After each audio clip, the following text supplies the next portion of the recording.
Spoiler alert. No. Depends on the marriage, I guess. No, this is a talk about basic income, not about marriage. If you're wondering, that's Bruegel, something about death. But I like that. Okay. I'm from Basic Income Montreal. I'm not from Basic. I am Basic Income Montreal. You can look it up. It's on the top of all the slides, and you can read my blog. Okay, so why am I asking this question?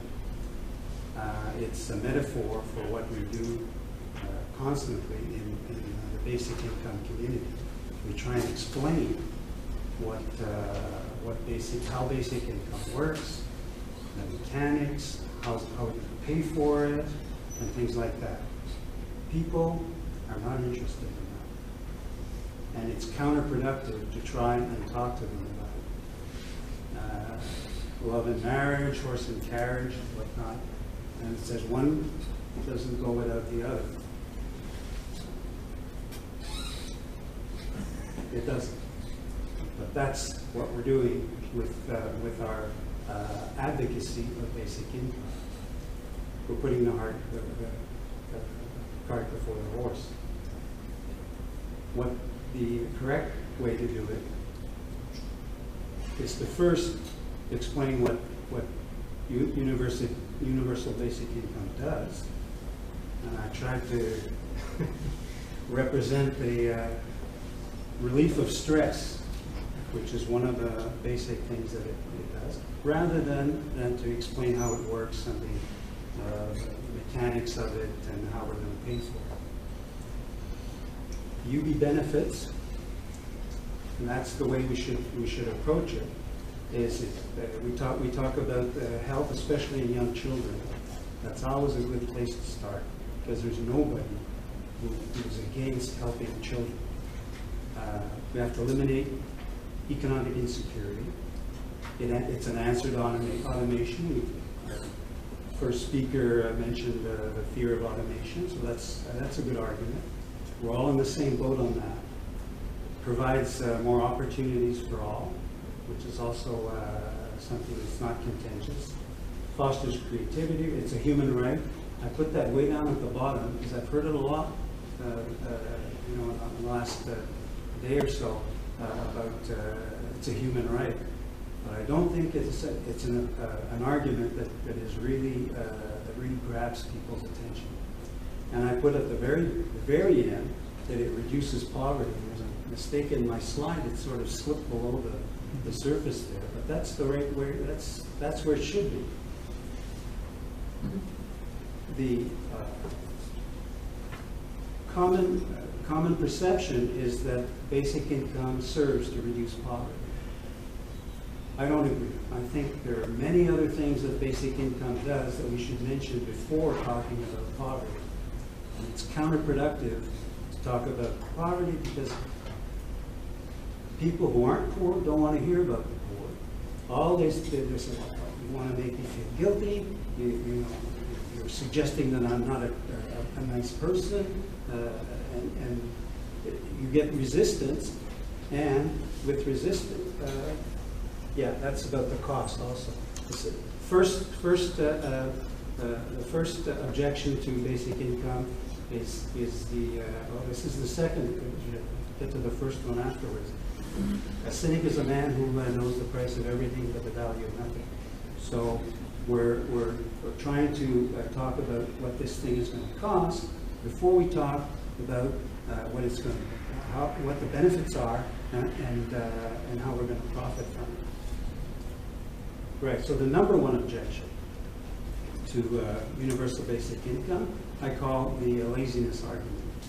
That people will stop working, and those and will take advantage of those who do work.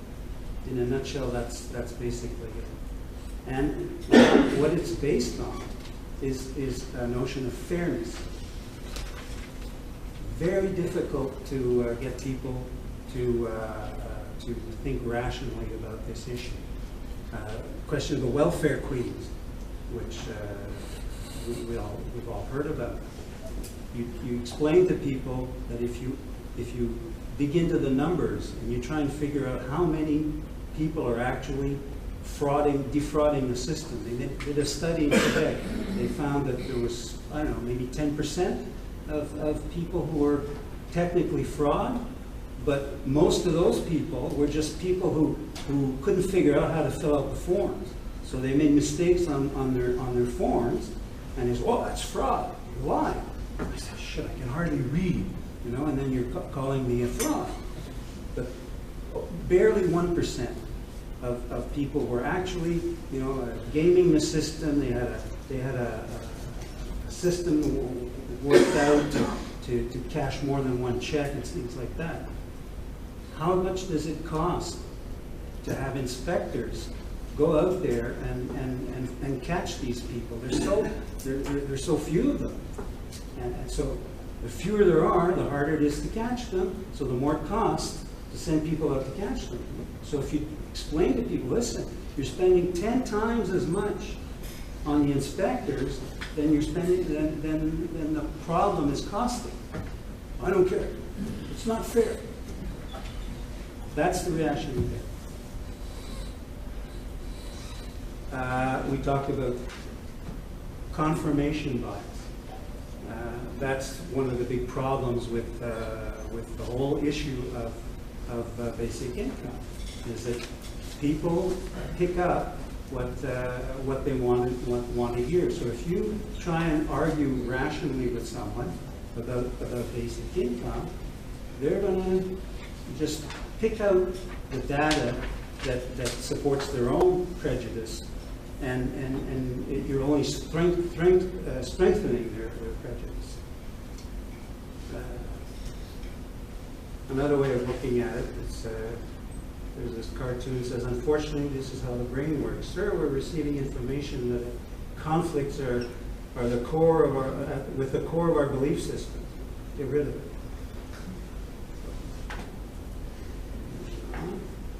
Okay. Here's a story from World War II, which apparently has no relationship to basic income. During World War II, the planes were getting shot back.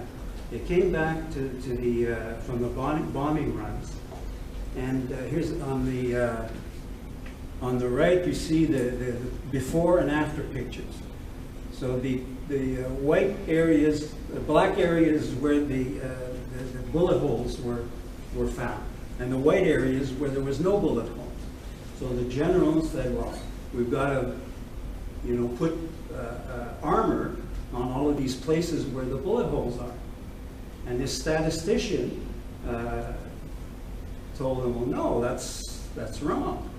What you're seeing is the bullet holes on the airplanes that survived.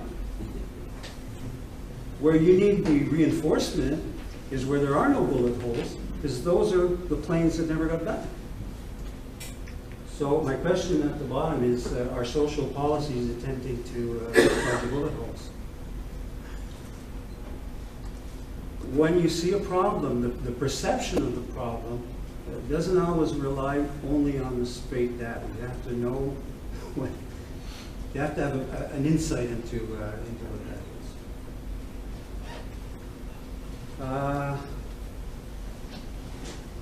One of the problems with basic income, with the argument for basic income, for the trying to find a solution for poverty with basic income, is that we tend to see the poor people and we don't see the poverty. We don't see the systemic aspect. One, we tend as a society to attach importance to individual responsibility. That people are responsible for what they for their situation, and I've been told that almost word for word by the minister who's in charge of social policy in Quebec.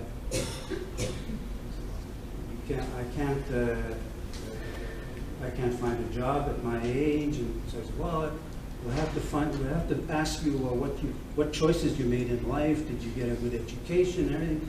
I said, well, you've got the wrong guy. I have like 3 diplomas and, you know. But he said, no, it's a personal responsibility. As long as you consider poverty as a personal responsibility, you can't, you'll never see the big picture, and you won't see the solutions. So why did I put Bill Cosby? It's an example of an experiment they ran in the United States. They showed, Bill Cosby had a show, the Bill Cosby Show from 1984 to 1982. He was the gynecologist. His wife was a lawyer. They had 4 beautiful children. It was perfect upper middle class family. So they showed shows, Bill Cosby shows to people, and they asked them afterwards, well, having seen these shows, do you have a better or a worse opinion of black people? And to their amazement, people said, oh, worse. This guy's perfect. Why would you have a worse view of black people after seeing an example of this? And the people, they had to, you know, figure out what the reason was. But the reason was, well, look, if he can do it, well, why don't the other ones do it? So the fact that you can show a heroic effort from some individual, you tell the story of one person, it's counterproductive. You make things worse. So apply that to basic income, and what you can conclude from that. So here's my how to avoid the pitfalls. First of all, I say you avoid explanation. People have to fall in love with the concept first. After that, you can explain how it works, but not put the cart before the horse. Avoid referring to poverty, because people that aren't poor are not interested in hearing about poverty. Talk about anything else but not poverty, and even less, avoid individual narratives about the poor. Because people will draw the conclusion, well, yeah, who's at fault? Well, it's the poor guy. Why doesn't he do like Bill Cosby? Avoid confronting values and bias. You're going to bump up against confirmation bias. So that's counterproductive. And avoid discouragement, discouraging, and finding ways to frame universal basic income. One of the excellent resources for that is the Frameworks Institute, which I highly recommend to everyone, which gives you concrete advice on how to frame issues without falling into these pitfalls. So how am I for time? You're having time. You have 5 minutes for questions. There you go.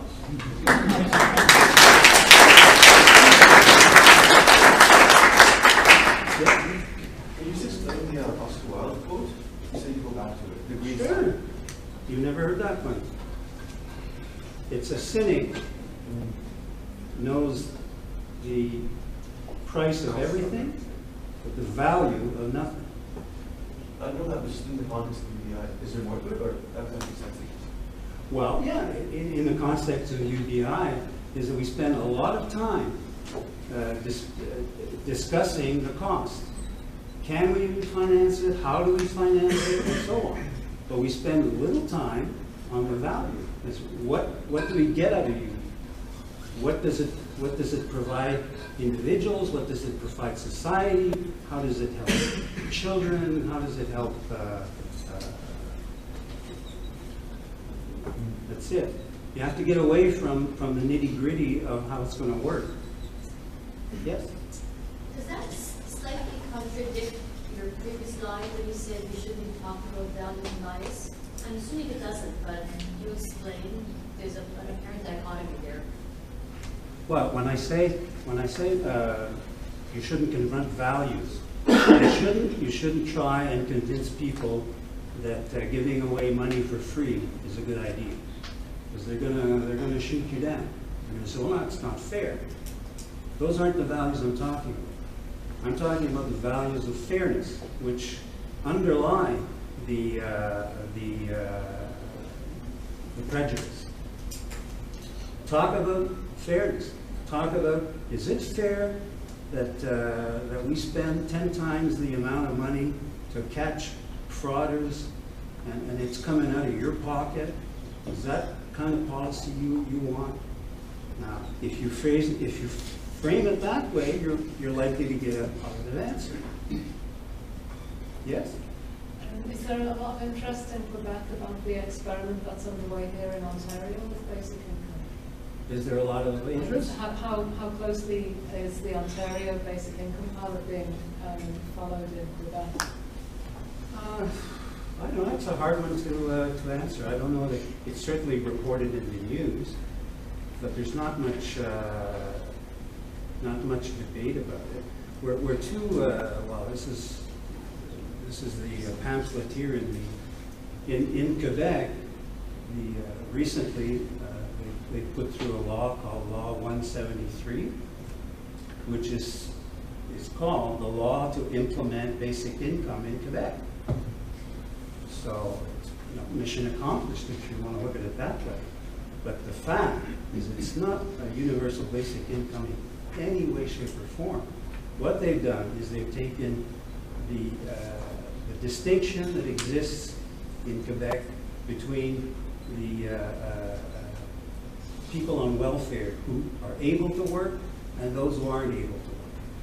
The ones I call the deserving poor, the ones that can't work, they're in wheelchairs, they've got some chronic disease and whatnot, and they're officially defined. They've got a certificate from a medical certificate that the civil servant is accepted. So it's branded. There's no, and these people are not expected to work. Up until recently, they were stigmatized just the same as those who are able to work. Now they're going to increase over the 5-year period. They're going to increase the amount of money that they give these people to the market basket measure of poverty. So they're going to, in principle, they're going to bring them up to the poverty line.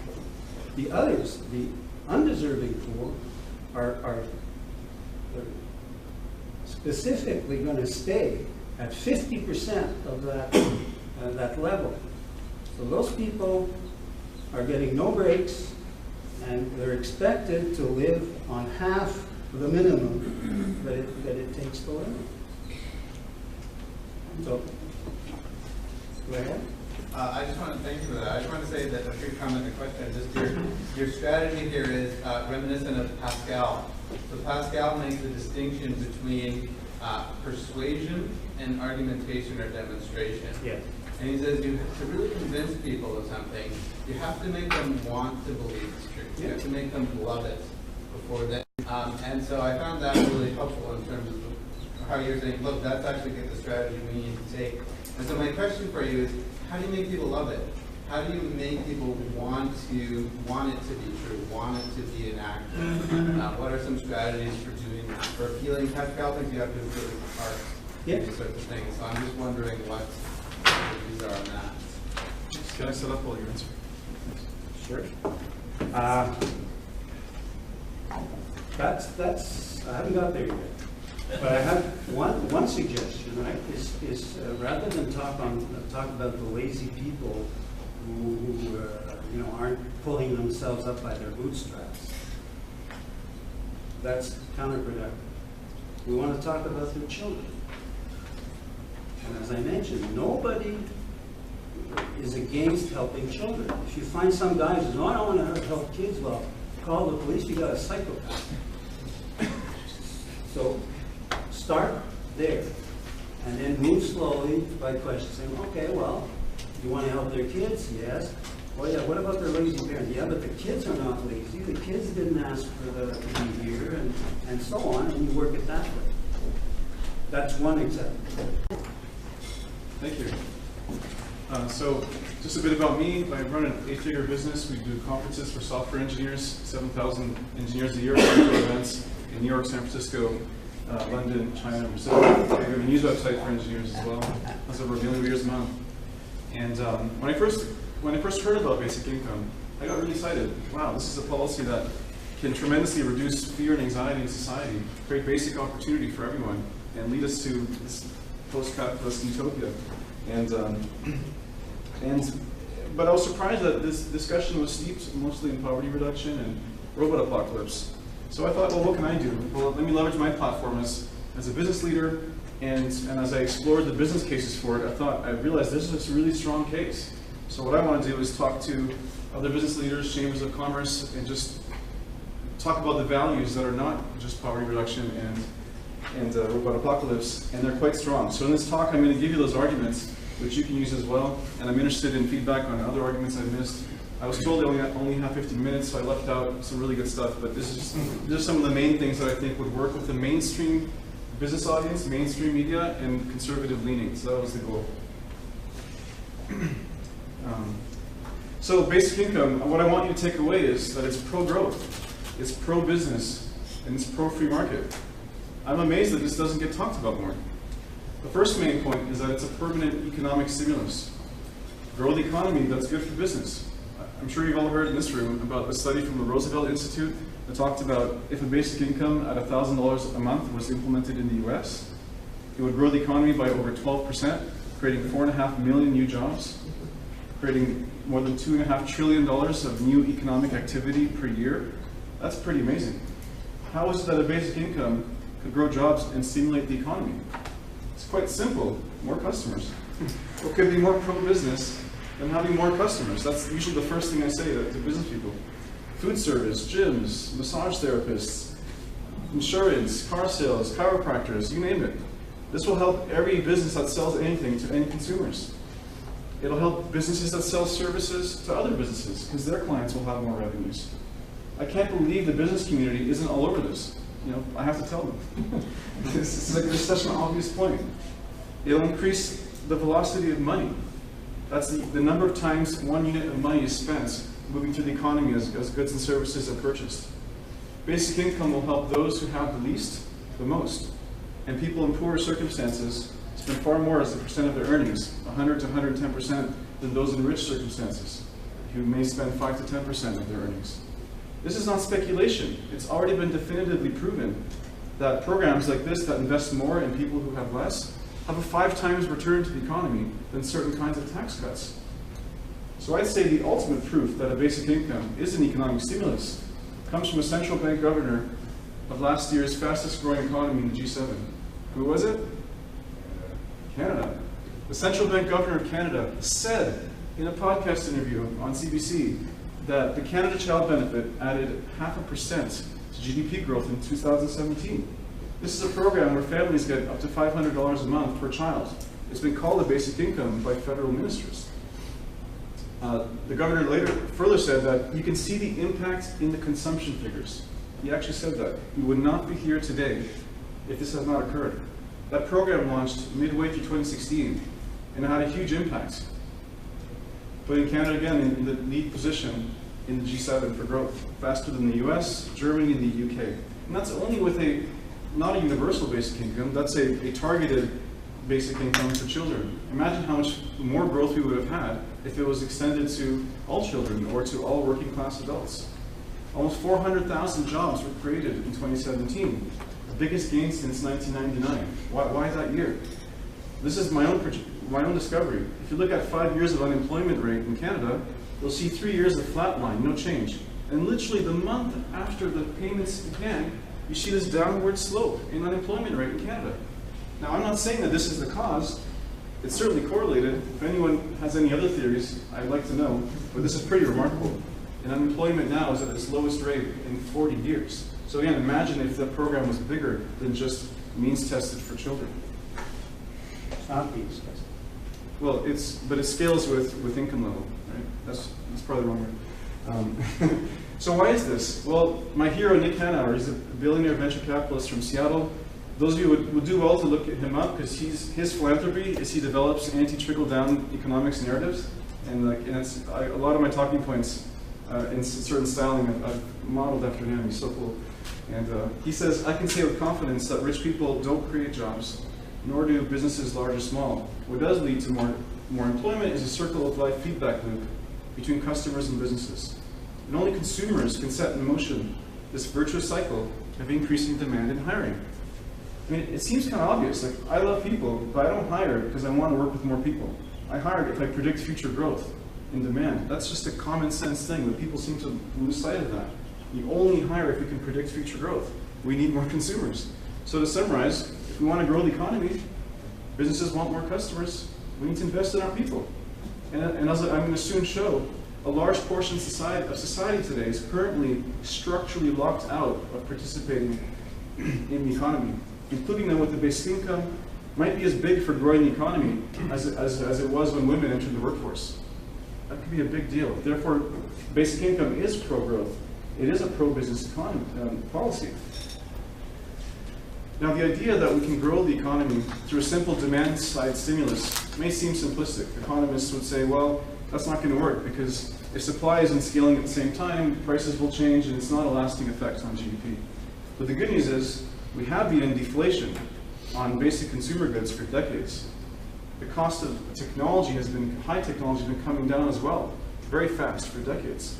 All the experts say that the cost of prices will continue to fall in almost all categories due to technological innovation. So it seems to me this is an ideal time to start doing demand-side stimulus. It's not like China can't scale to whatever else we want to buy. And after China, there's tons of other markets that have not yet been industrialized that way. Second major point is that it will unleash entrepreneurship. I feel basic income, isn't entrepreneurship the defining feature of capitalism?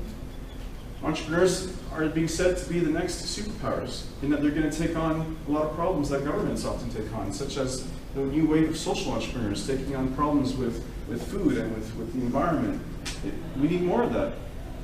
And now, having money doesn't necessarily create entrepreneurs, but it can unlock the ones that are currently held back due to life circumstances. How many people are in jobs that don't connect to their gifts and talents? How many future Einsteins or Steve Jobs are stuck making ends meet? So I think the biggest thing holding a lot of people back is just feel of failure, the financial consequences of that failure. And it's not only entrepreneurship. I mean, as business, we need a more educated workforce. And meet Sherry Mendogan. She lives in Thunder Bay. She's part of her and her partner are on the basic income, and she wants to go to college next year. She couldn't afford to do that previously as a mother of two. I'm sure many of you have heard of how many foreign doctors are driving taxis in Toronto. They can't afford to take all these years off of making money to recertify. I think a basic income helps people invest in long-term outcomes. And frankly, I think people choosing their own education is better than any government training program. In my own story, intersects with basic income. In my mid-20s, I bought an income property with my life savings at the time, and the income from that gave me so much confidence. Actually, what it did is it reduced my fear.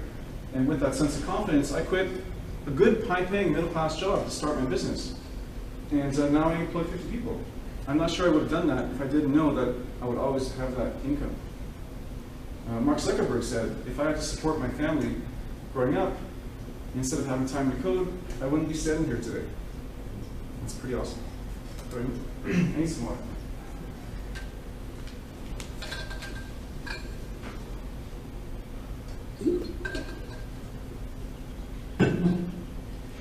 So UBI is like seed funding for the people.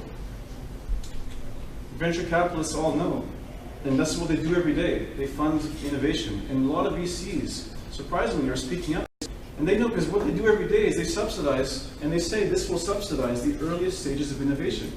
It can multiply by many times the amount of time people spend creating stuff.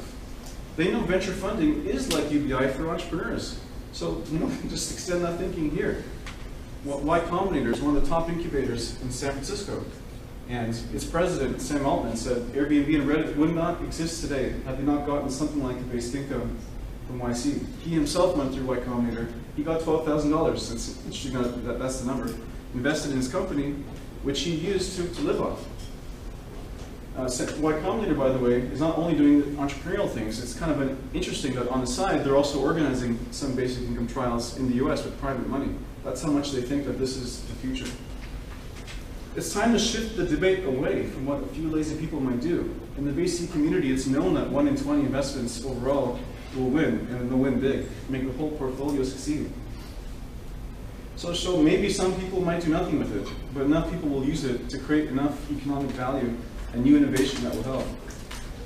Sam Altman goes on to say that maybe this is the answer to how we stay ahead of China. China's doing massive centralized investing in all sectors.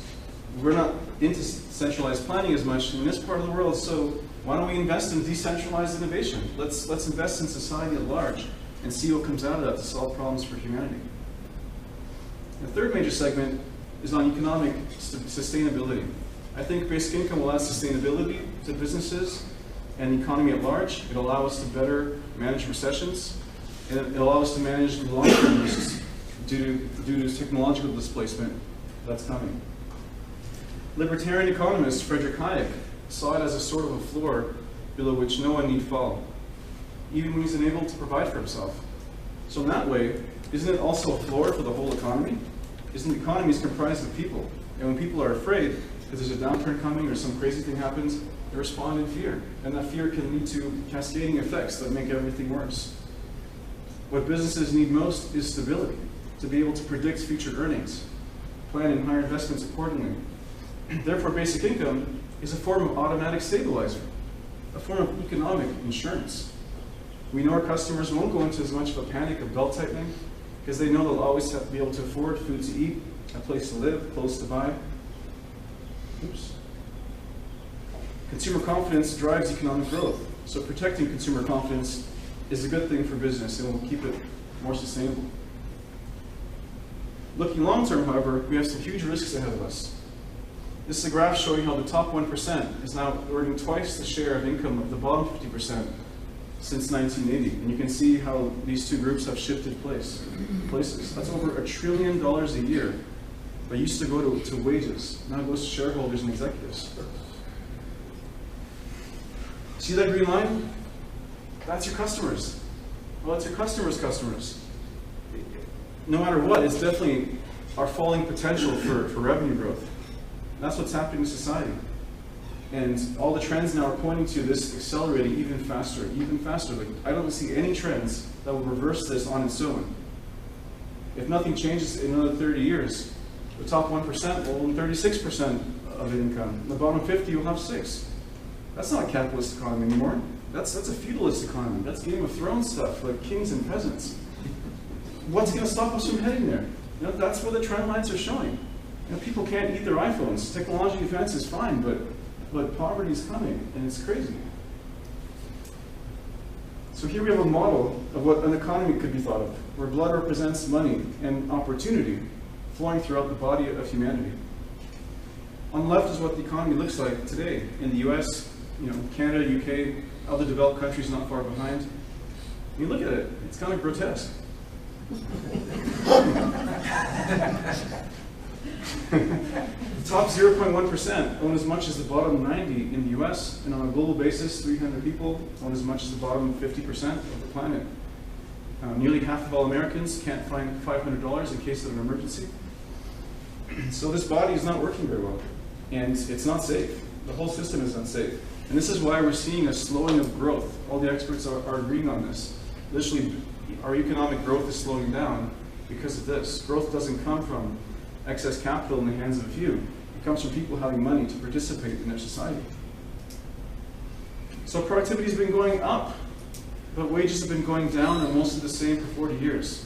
Now here's a key thing I want you all to take away about this slide, because I'm sure you've all seen it. But productivity is a misleading word. It's not people acquiring ninja skills and producing more because they're smarter or better at what they do. All that productivity means is more is being made cheaper. Cheaper maybe because it was done in a cheaper country, or because it was automated, or because the combination of those two. Maybe it was done cheaper because of economies of scale that happen now on the internet, where because of Amazon, it's been predicted that 30% of all shopping malls will close in 5 years, and retail is the #1 employer in the country. Every industry has seen a decrease And actually, and the main point I want to make here is that it's really due to globalization and automation. And a lot of the other things we say about labor unions and all that, that's also because of globalization and automation. You know, in a globalized world, workers don't have much leverage to bargain when you can just outsource or be automated. And this whole thing about automation versus minimum wage, it's kind of silly because that's a matter of when, not if. Obviously, people will be automate away jobs. It's just a matter of when that price comes down. So that whole argument is a non-argument to me. Every industry has seen this decline. I was talking to the general manager of the Marriott Marquis in Times Square, New York, where we host our QCon. That's their highest revenue-generating property in the world.